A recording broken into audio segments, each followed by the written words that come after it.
And we are live and we are back. Let's go. I'm Cory, your host, one half of the Cory and FinallyFit podcast. And I'm back like I never left with another installment of Money Mindset here on the Cory and FinallyFit podcast. We discuss health and wealth, finance and fitness, and everything in between. We want to make sure you save more and save less and keep making better your best. Yes, yes. And I know y'all see the topic of today's video. We're going to get into rounding out the initial cabinet picks that President Trump will be making that could or could not directly impact the economy. So we're into the Treasury pick today, and I think some people may be surprised. Actually, I don't know what this article is going to cover about the Treasury pick because I've been looking at different stuff, but I think some people are going to be surprised about this Treasury pick. And then some people probably aren't going to be surprised about the Treasury pick. All right, this shouldn't be too long of an article today, y'all. But before we get started, make sure y'all comment, like, share, and subscribe. Shout out to the YouTube algorithm. Make sure you leave those rating reviews on the podcast platform as well. My information, as well as my code Jordan information, can be found in the description on YouTube. We're still rounding out November to no monthly car. It's probably going to be no monthly car payment update for a while. No student loan update for a while. They're still struggling, I believe, to even turn them back on. Speaking of the client last night, and they're just struggling to even get the student loans, I believe, squared away. Pay attention to your student loans recommendation. Pay them off as fast as possible. All right, and last but not least, this is for entertainment purposes only. Myself, no Jordan, no fitness professionals. Anything here is for entertainment purposes only, and you need to seek a professional and do your own research before taking any action. All right, I think I gotta watch some older episodes. I don't know if that's the whole intro. We are working, we as in me, we are working on getting it taken out of context ready for y'all. So there's that. All right, let's get into it, y'all. Trump's secretary pick. Let's see there. It will share screen. There we go. Mr. Scott Bessent to serve as Trump's secretary pick. I believe the cabinet is fully picked by now. Today's Monday, the 25th. So I believe everything has been picked. If confirmed, also, I believe Matt Gaetz did step down. I think he's not not going to be doing AG anymore or even running for Congress anymore. So, a lot of people are upset about that pick. But hey, if confirmed, Bessent, I might be wrong about that. If Bessent will be tasked with implementing any tax cuts as Republican controlled Congress may pursue. Let's see if we can get a picture of Mr. Scott. No, none of these men are him. Here we go. For those who don't know what Scott Bessent looks like, this is Mr. Scott Bessent.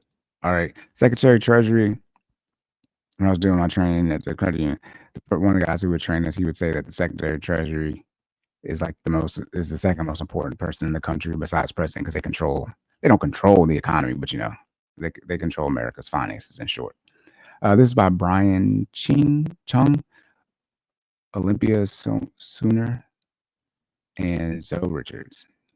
President-elect on Friday, so this past Friday, announced he had asked Scott Bessent, a hedge fund executive and top fundraiser, to his campaign to serve as Secretary of the Treasury Department. In a statement regarding his pick, Trump said that Bessent will help me usher in a new golden age for the United States. Unlike the past administrations, it's still Trump speaking here.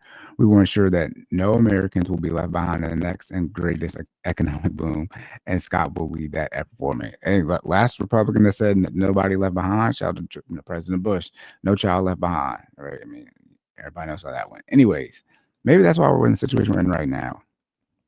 Regardless, Scott will support my policies. Still Trump speaking here. We got a whole bunch of quotes from President Trump. He's going to support his policies that will drive U.S. competitiveness and stop unfair trade imbalances, or to create an economy that places growth at the forefront, especially through our coming world energy dominance. He added, together we will make America rich again, prosperous again, affordable again, and most importantly, great again.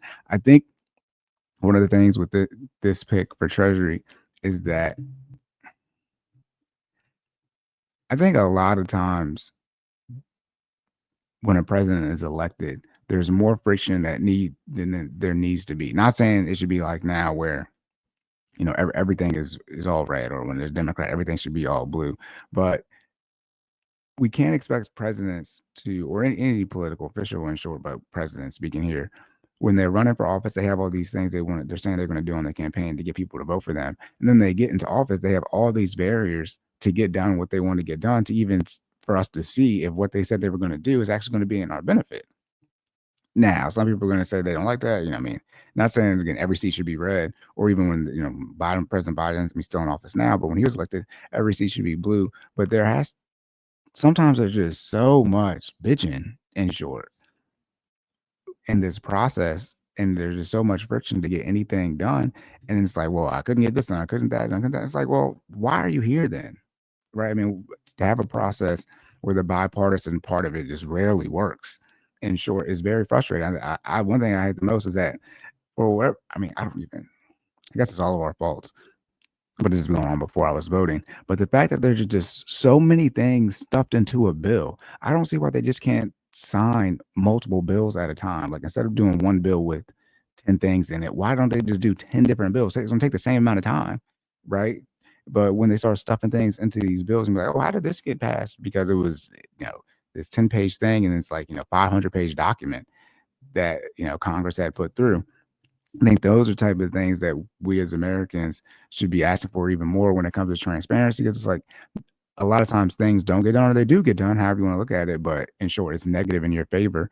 And it's because it's being stuffed into something, and either that thing that you don't want is getting passed, or the thing that you do want is not getting passed. Sort of thing with the border wall. People complaining about the last veto of the border wall, but there was a lot of monies there. There was a lot of stuff in there that was involving money being sent to Ukraine. It's like, why can't we just pass a bill for the wall if that's what y'all want to do? Because that's what Democrats, right? That's what Vice President Harris was saying. Why can't y'all just pass a bill for that? Why does there have to be anything else attached to it? I know why. I mean, that's the process.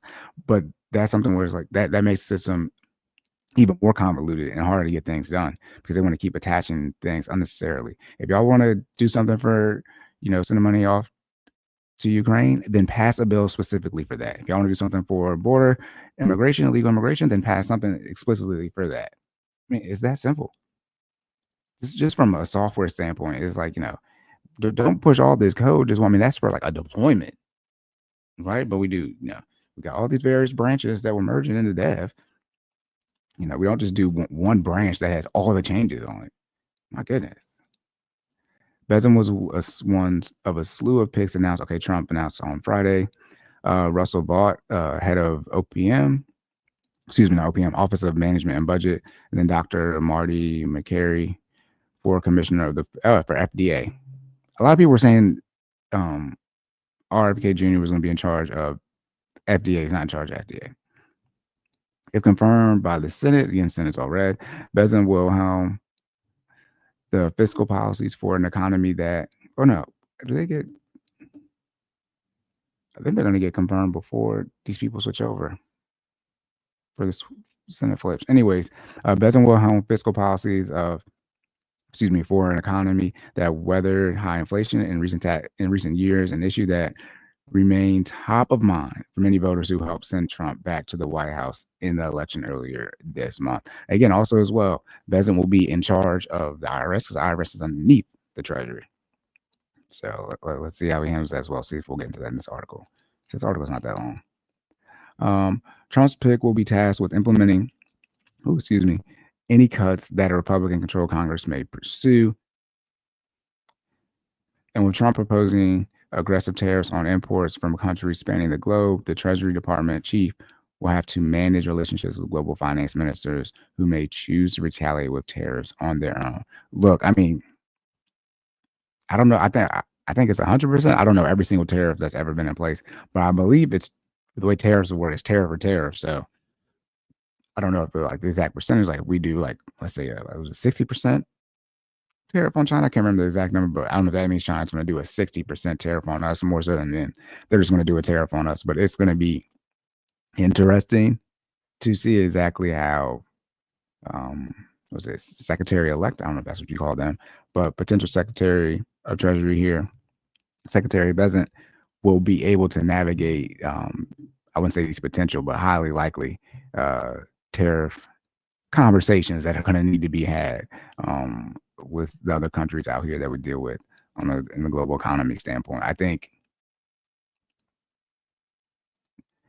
the tariffs are going to come either way. I think the big thing will be to see when the tariffs get put in place, as far as like it's going to be all like at one time, or will they be staggered based on various countries, or if there'll be if there'll be a flat blanket tariff, it'll be on certain goods. Like, it's going to be interesting to see exactly what they look like. It's going to be interesting to see where the global economy is and where the globe is as a whole.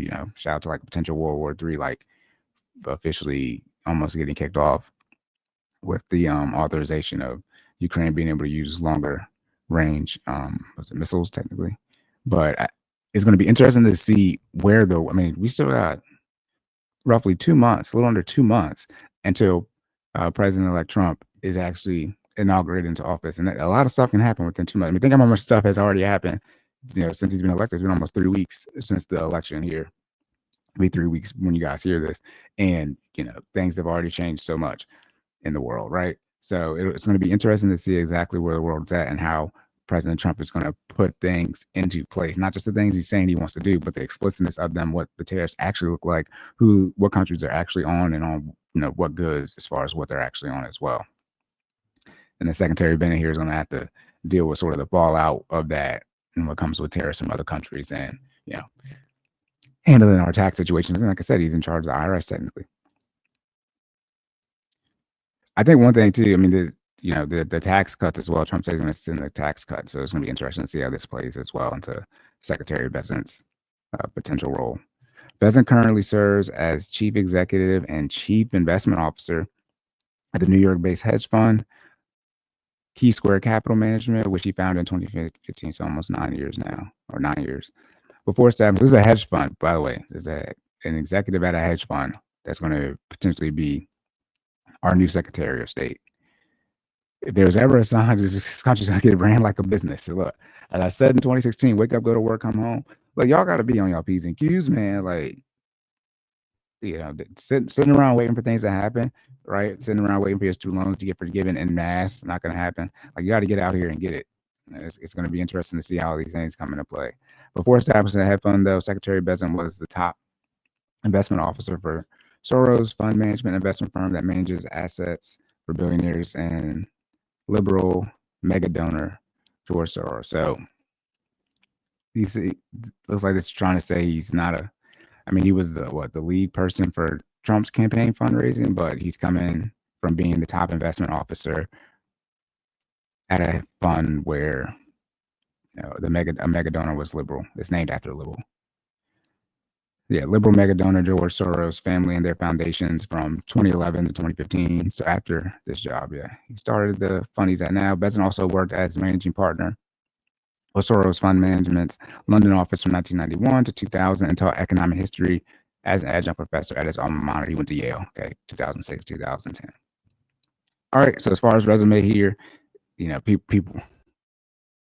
Some people were clowning the Secretary of Defense pick that Trump had, even though he was officer in the military and a combat veteran, right? But we got somebody here.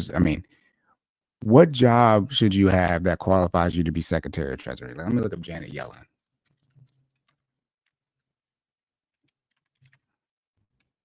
That's Janet. If you don't know, Janet Yellen is the current Secretary of Treasury right now. Let's see real quick if we can see her.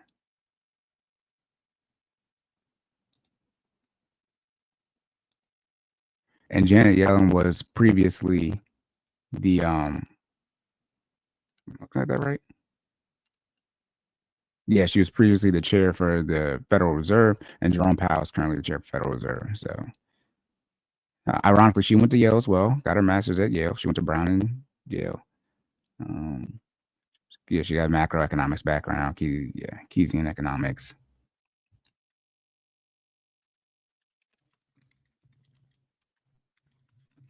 So my guess is,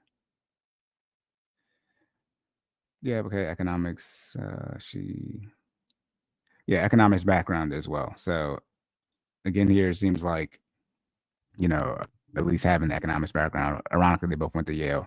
So I have two consecutive Secretary of Treasuries that went to Yale. So let's see how Yale will help, help us with the economy here.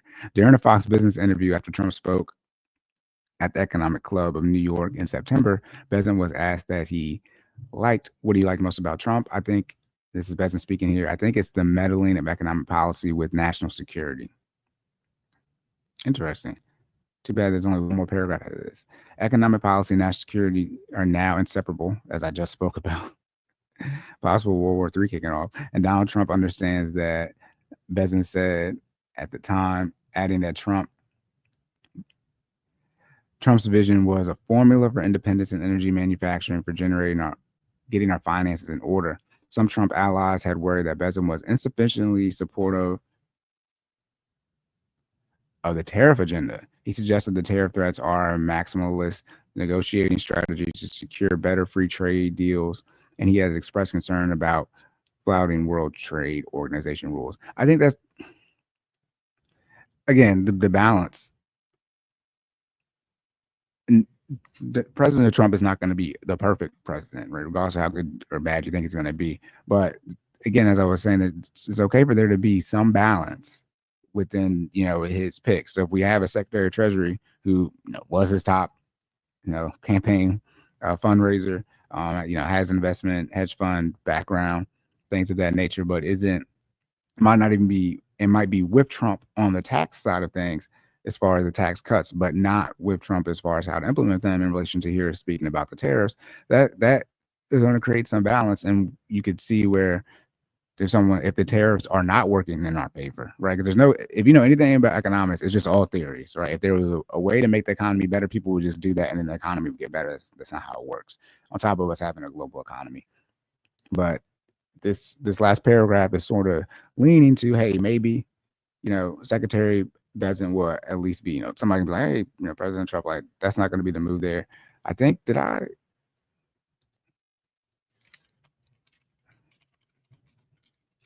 can't remember if I looked at his Fed chair pick.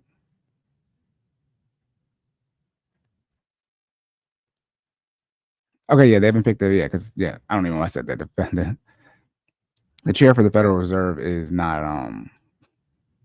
part of the cabinet. It's also going to be interesting too, depending on who is picked for the chair for the Federal Reserve, if they will continue with the cuts that the Federal Reserve is already saying that they're going to make, into 2026 to get inflation back down and the rates, inflation and the rates back down to that 2% range. That is definitely going to be something that's going to be interesting to see.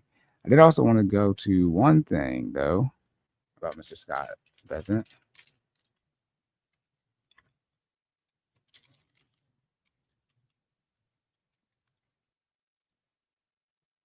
Because I think this is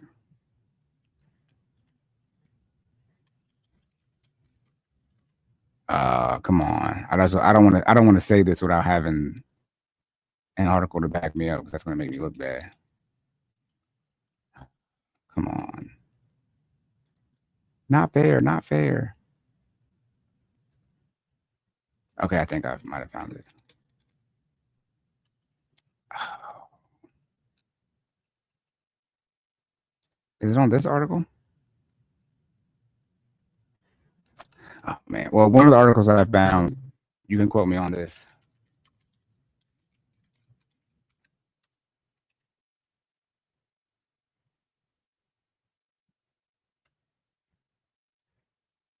There we go.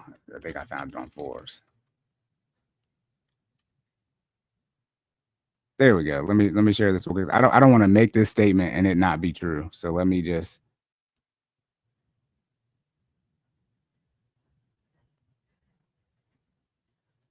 There we go. Oh my goodness. So I mean again, this is just what it is.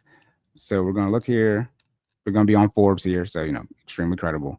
What to know about Scott Bessent Trump's pro-tariff Treasury pick? See, they're saying he's pro-tariff, but then this is on Forbes side, but we're looking at CNBC side, or excuse me, NBC side of things, and they're saying he might not be as pro-tariff as people might like.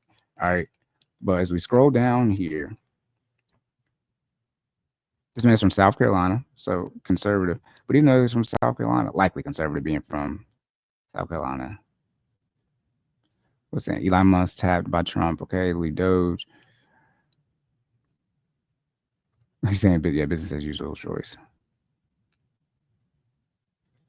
Oh, Elon Musk doesn't seem to be as favor in this.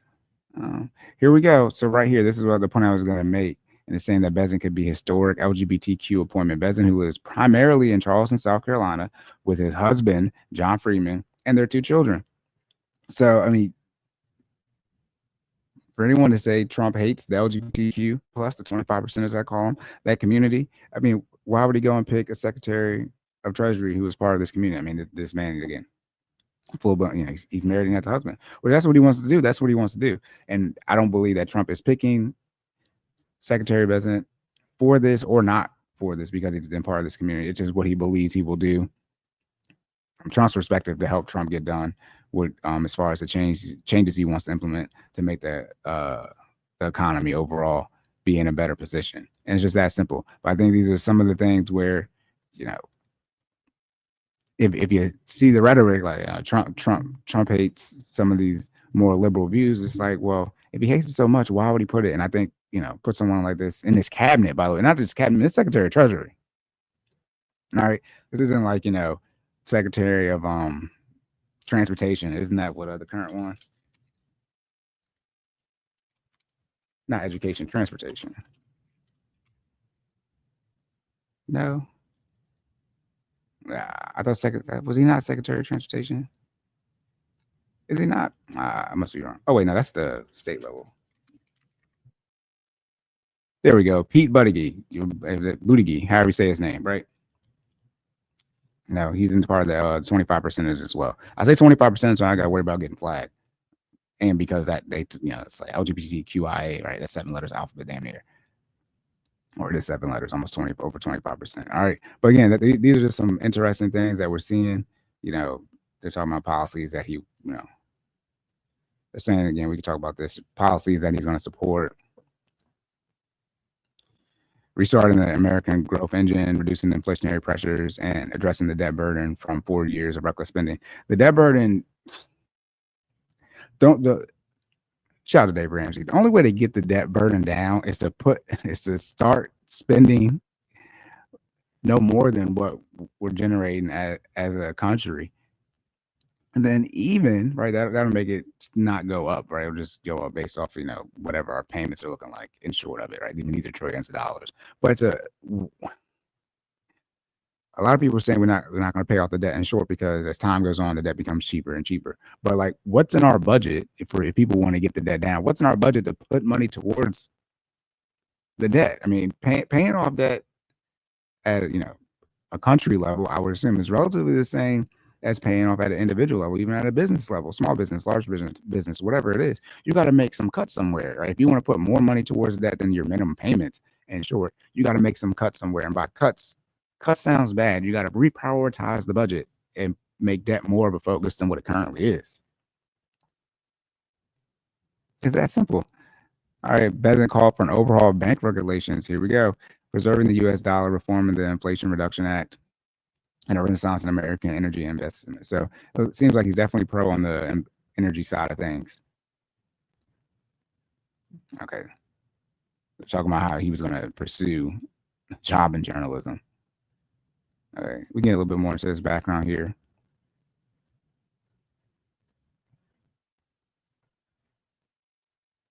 So potential pick, which Elon Musk was talking about, was private equity billionaire Mark Rowan, Cantor Fitzgerald, CEO of Hardwick Lutnick, Trump's pick for Commerce Secretary. Okay, so Cantor Fitzgerald is going to be his secretary, Commerce Secretary pick. And Kevin Warsh, Federal Reserve 7-person board of governors from 2011. Okay, Bezos will succeed former Fed chief Janet Yellen, who he overlapped with at the Fed as Treasury Secretary. So it looks like he spent some time in the Treasury as well. I mean, yeah, in the Fed as well. Okay, this is not cool. But just to give people the credit, at Forbes, what to know about Scott Best and Trump's pro-tariff pick. This is by Derek Saul, Forbes staff. This came out on Friday as well. All right, is that Friday? Yep, that's Friday as well. All right, y'all, that's it. Locked and loaded. End of the episode. Remember again, necessities, debt payments, investments, lifestyle. I think the pick is going to be what it's going to be. There's going to be good things that happen and bad things happen. I think some people get so hung up on the pros and cons. At the federal level and how things truly impact you. Like something that's gonna impact you is like what's going on, over there in Eastern Europe. Those are serious things, but it's gonna go up and down, right? Because in 4 years, let's say the Democrats win in 4 years somehow. I don't think they would because at least as of right now, today, November 25th, 2024, because I think their pipeline is just jacked. But let's say they win, they're gonna do everything they can to put people in place to likely undo all the stuff that Trump is doing, right? And that's what we do. We go this back and forth of like trying to move the country forward, but like presidents coming in and undoing things other presidents did, or leaving some things in, but rediscussing it, with their flavor. Like it's all these things instead of saying like, what do we want done? Like, what are the things that are not bipartisan? There's things that need to be done for our country to move forward. And I think things like national security or border security and the economy, I think those kind of 2 to 3 things are like it. Everyone should want the economy to go forward. Now, how that impacts you with the advancement in technology, right? If you understand economics, advancement in technology, how people lose jobs, all these things, that's one thing. But we should, and then education as well. Education is always at the foundation. But also making sure we have a pipeline to get people to build new things and to be prepared for the new technology that is coming. So we're not in a situation now where we have all these people, millennials, Gen Z, even some Gen X, where they're just not ready for the new technology that's coming forward. They have no skills to do anything. And so we got more technology to put in theory to decrease the amount of physical labor jobs we have. So what do we do with those people? Well, we hope those people are making the financial decisions to sort of prepare for not only a transition financially, but also be in a situation where